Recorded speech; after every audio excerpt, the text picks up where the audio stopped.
since this is a video first camera, let's take on the challenge of turning it into a cinematic photography machine. So in this video, I'll cover my experience shooting photos with the Osmo Pocket 4P, my settings, and show you how I edit them so you can turn boring everyday photos into something that feels like your own movie.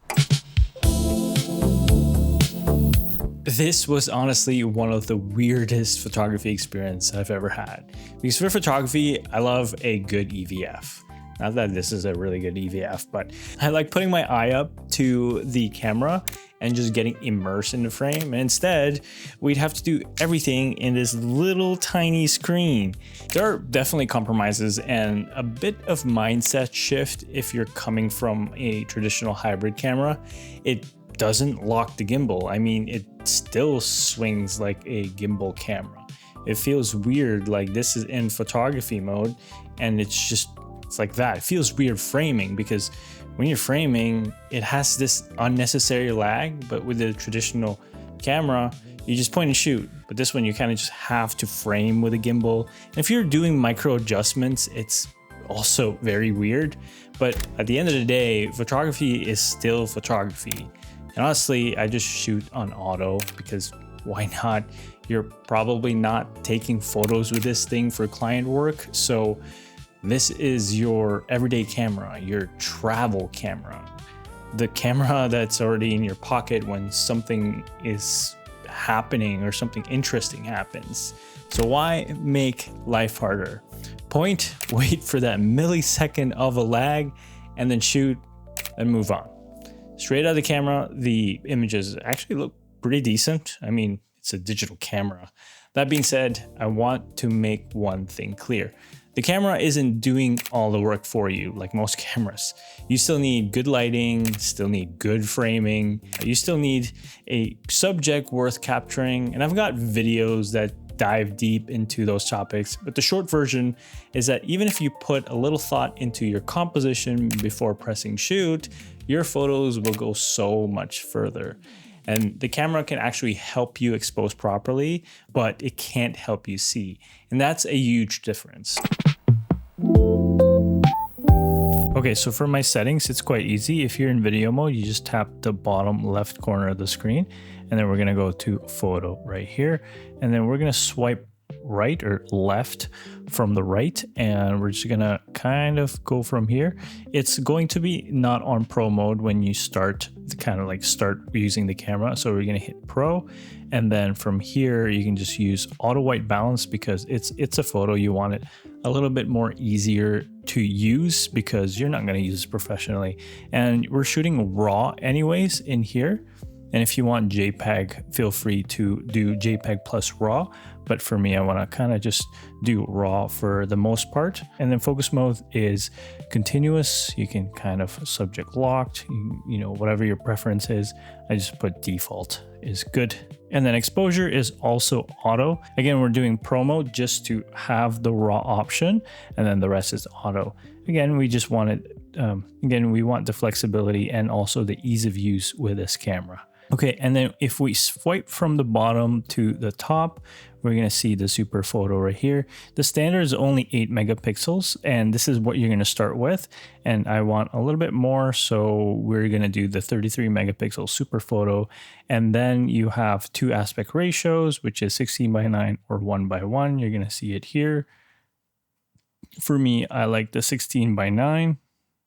But I think the 1:1 gives you a little bit more headroom. Yeah, it's getting more of the sensor. So if you want to shoot 1:1, that's a thing, but we're gonna keep it at 16:9. And then on here, I don't like live photo, so I didn't enable it. It's something that you see on your iPhone.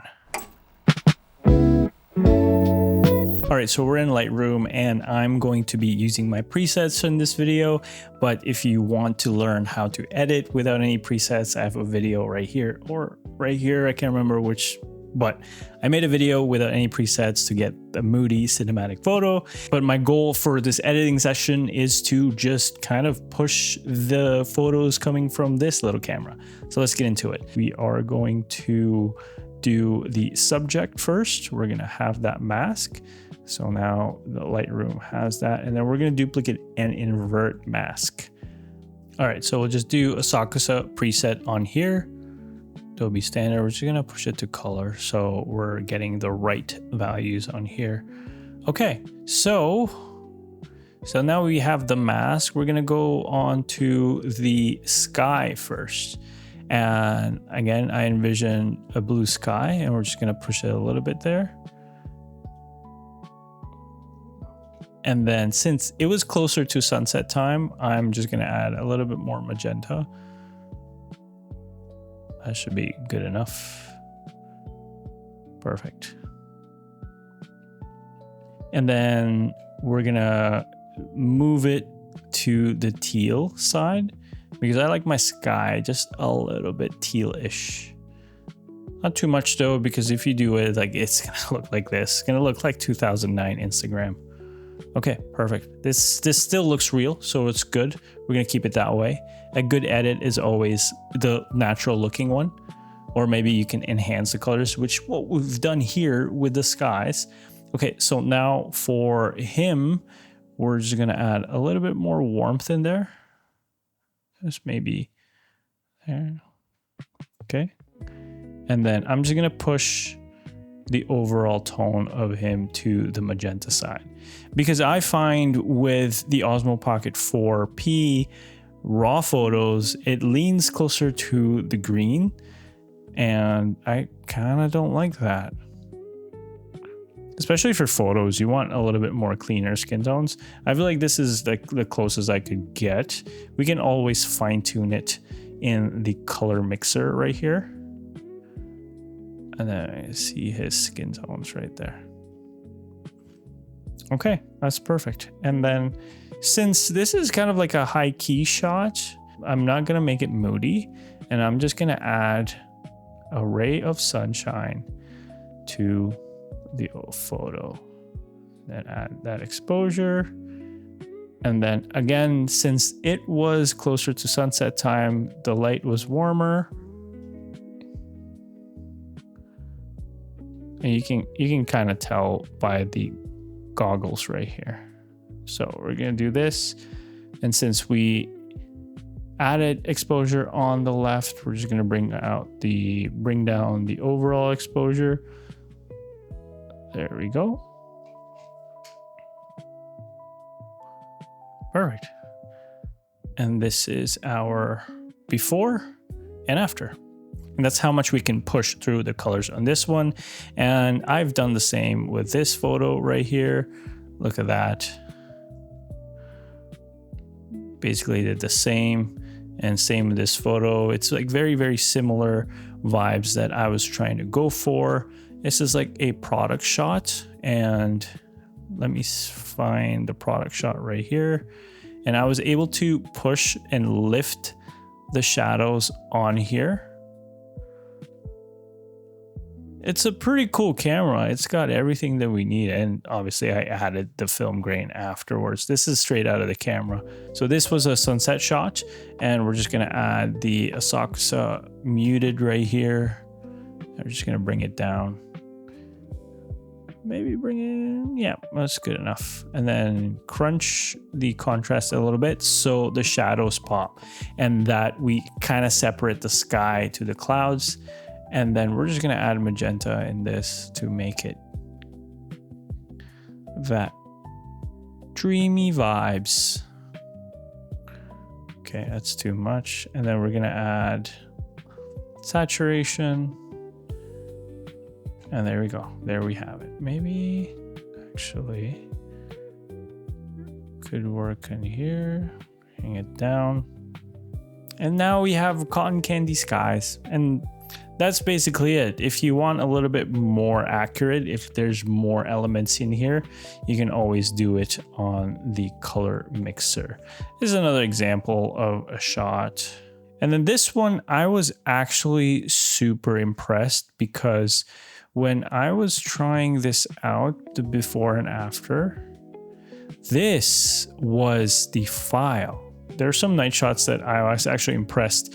This one is from this to this, and this was auto exposure as well. And again, I was surprised how much we can recover from the signs right here. I thought it was blown out, but since we're shooting raw, we were able to kind of manipulate everything. Even this right here, there was actually information still.